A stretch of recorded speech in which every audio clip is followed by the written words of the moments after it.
Welcome to the IADS Retail Park. I'm Maya, your host, and today I'm joined by Sylvan, Managing Director at the International Association of Department Stores.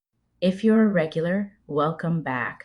And if you're just tuning in for the first time, we're glad you found us.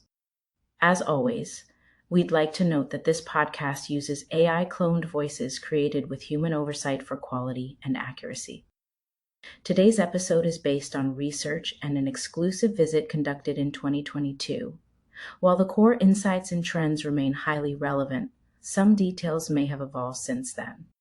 Now, Paris has been a focal point for department store reinvention, but the Printemps Haussmann revamp stands out for how boldly it's breaking the mold. Sylvan, you went behind the scenes for the launch. What's the headline for this new Printemps?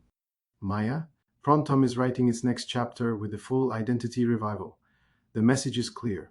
Tout commence au printemps. Everything starts at Printemps. The timing was no accident.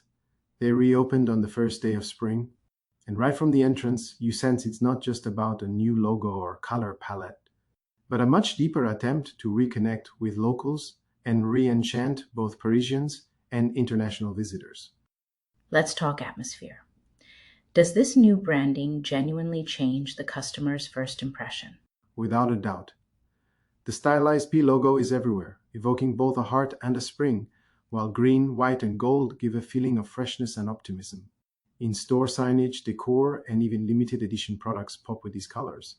The decluttered info desk at the entrance feels more like a concierge than a checkpoint, and the staff, they're energized and greeting everyone. It's a real change, especially when you remember how sluggish things felt during the pandemic. It's impressive how much energy a branding update and a clear campaign can create, especially when the whole team buys in. The big theme is less retail, more experience. What stood out in terms of entertainment, food, or spaces designed to draw people in and keep them coming back? There were 10 new permanent concepts across the 3 buildings. For women's, La Couple Plage on the 6th floor was remarkable. A pop-up swimwear zone under a stunning Art Deco dome alongside a chef-driven rooftop restaurant and 4 terraces. The feel was exclusive, yet light and summery, and the restaurant changes menu every 6 months with a new chef personality. It connects directly to 7 Ciel, Printemps' second-hand and circular fashion floor, which led out to a rooftop food truck, making the whole destination playful and social. This was a far cry from the old days of dense merchandise and closed-off brasseries. That's a huge shift, moving from racks and registers to places for people to linger, relax, and discover. Let's dive into circularity and new talent. There's 7 Ciel for secondhand, but also new approaches with students and Horse Saison. How do these connect to Printemps' brand mission? Now 7 Ciel was their big bet on responsible fashion, a beautiful light-filled secondhand space with a curated vibe.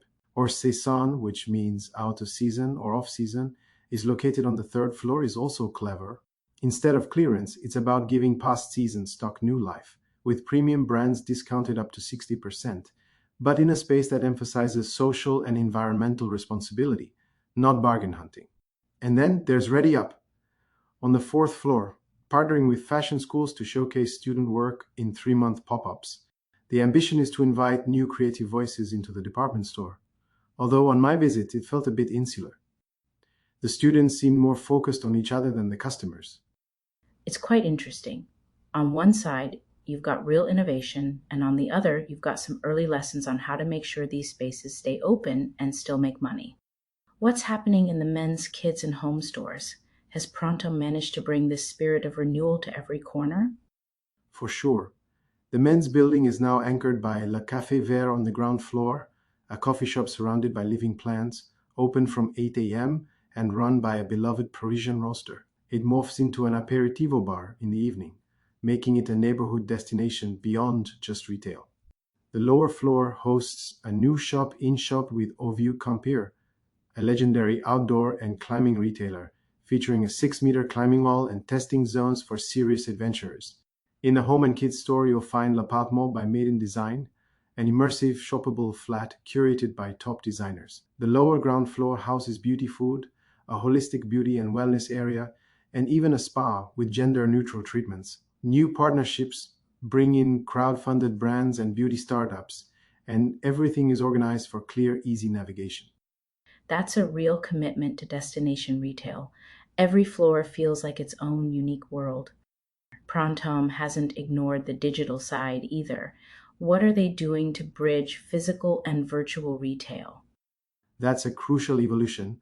They've created a phygital store tour online so customers can explore from anywhere. Exclusive products now come with entry into NFT contests, and a partnership with DressX allows shoppers to buy digital fashion for their avatars or social posts. While not every idea, like the DressX pop up, has immediate traction, it signals that Prontom intends to stay relevant with a new generation wherever they shop.